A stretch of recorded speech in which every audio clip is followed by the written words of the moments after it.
The Post-Journal, Jamestown, New York, July 19th, 2023. Direct ticketing for code violations receives early support. Jamestown resident Doug Champ discusses support for a local law during a city council work session meeting Monday.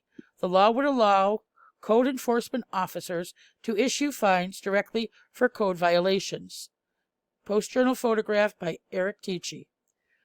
The City Department of Development is hoping to replicate the successful implementation of a nuisance officer by the Jamestown Police Department to address quality of life complaints.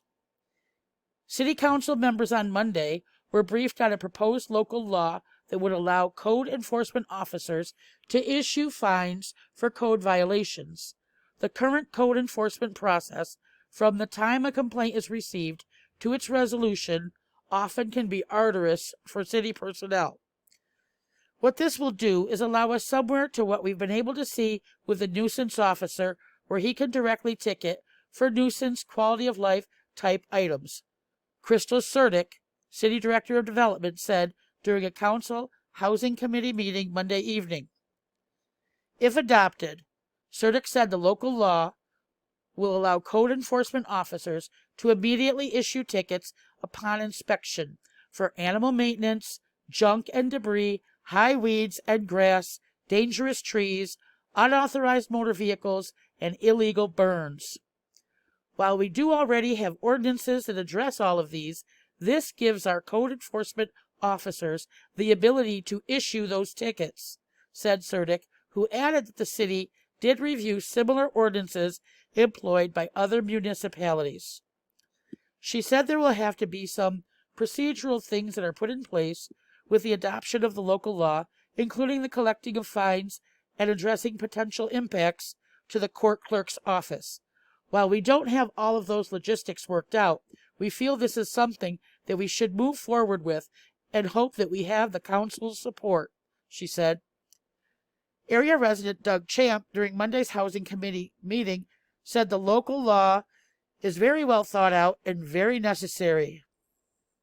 He said he recently spent 4 hours in City Housing Court and criticized how long it takes to resolve code enforcement matters. This law does something very vital. It steps it up in terms of enforcement opportunities, Champ said.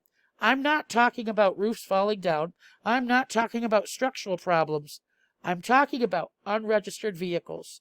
I'm talking about garbage getting picked up. I'm talking about dog feces in the street, in the yard, everywhere. I'm talking about assorted problems that typically can be resolved in 24 hours. Champ questioned why another judge can't be added to help move cases along in court. Councilwoman Marie Karuba, Democrat, Ward 4, and Housing Committee Chairwoman, said the city has no role in appointing judges.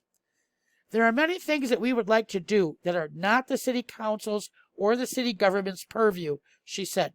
We do realize that the Department of Development is overburdened because we have to keep attending repeat performances in housing court to get people to comply.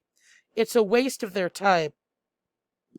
Surdick was asked how the fine structure will work for those who do not comply after being issued a ticket for a code violation.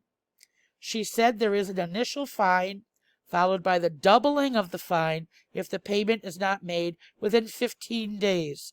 Fines will increase until it reaches a set maximum amount.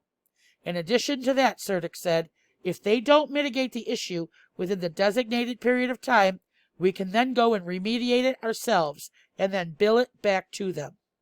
Surdick said non-payments also can be referred to a credit collections agency, similar to how parking tickets are handled. On the other end, fines will be discharged for violations that are remediated within 48 hours of being issued. Police Chief Timothy Jackson has previously touted the early success of the department's nuisance officer, who has issued a number of tickets for what's called quality of life complaints, such as loud vehicles and illegal fireworks being set off. He said the officer is citing violations both from specific complaints and from patrolling the city.